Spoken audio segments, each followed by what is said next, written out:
Smart safety hub.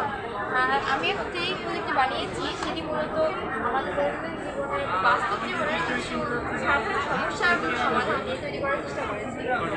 যেমন প্রথম সমস্যাটা হচ্ছে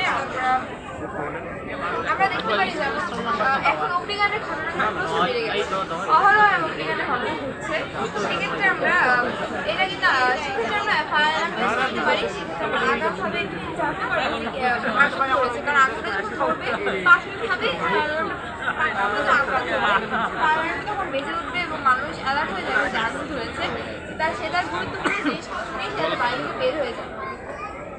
সেক্ষেত্রে এই যে মাছ আমাদের ক্ষতিও কম হবে এবং প্রাণহানির ঘটনাও কমতে থাকে। তারপরে যেটা রয়েছে এটা হচ্ছে রেইনড্রপ ডিটেক্টর। এটা হচ্ছে আপনার যখন এখানে বৃষ্টি পড়ার আগে যখন গুড়ি যখন বৃষ্টি পড়বে, তখন এখানে যখন বৃষ্টিটা পড়বে অটোমেটিকলি এখানে লাইটটা জ্বলে উঠবে।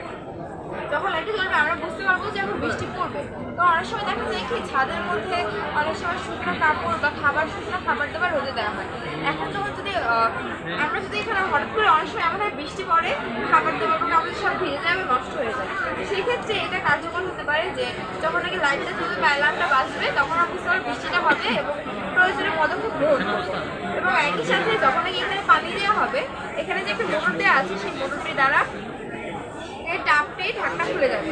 সেক্ষেত্রে বৃষ্টি পানিটা এখানে স্টোর হবে এবং যখন এই পানিটা বৃষ্টি পানি পড়া অফ হয়ে যাবে তখন এই তখন এটা ঢাকনাটা অটোমেটিকলি অফ হয়ে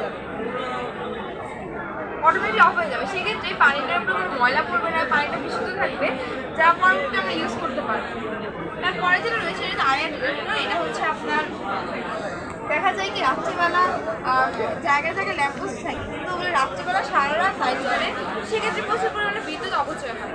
কিন্তু আমরা যদি শুধু এরকমভাবে করি যে আমরা সামনে দিয়ে যাব, লাইটটা অন হবে, আমরা ক্রস করবো, লাইটটা অফ হয়ে যাবে, তাহলে কিন্তু বিদ্যুতের যে খরচটা বা বিদ্যুতের অপচয়টা সেটা কমে আসবে, খরচটাও নিশ্চয় কম হবে। আরেকটা আছে কি টেম্পারেচার হিউমিডিটি ডিটেক্টর। এটা হচ্ছে আপনার যখন নাকি আমাদের বাসায় দেখা যায় যে বাসাটা আর্দ্রতা অনেক বেড়ে যায়, টেম্পারেচার অনেক বেড়ে যায়, সেক্ষেত্রে বাসাটা অনেক গরম হয়ে থাকে। তখন আমি এখানে একটা ফ্যান লাগিয়ে দিয়েছি। যখন একটা নির্দিষ্ট পরিমাণে টেম্পারেচারের পরে এই ফ্যানটা অটোমেটিকলি অন হয়ে যাবে। তখন এই বাড়ির ভিতরে যে আবহাওয়াটা তখন আস্তে আস্তে কমতে থাকবে, ঠান্ডা হতে থাকবে এবং একটি আরামদায়ক একটা আবহাওয়া তৈরি করবে বাসার ভিতরে।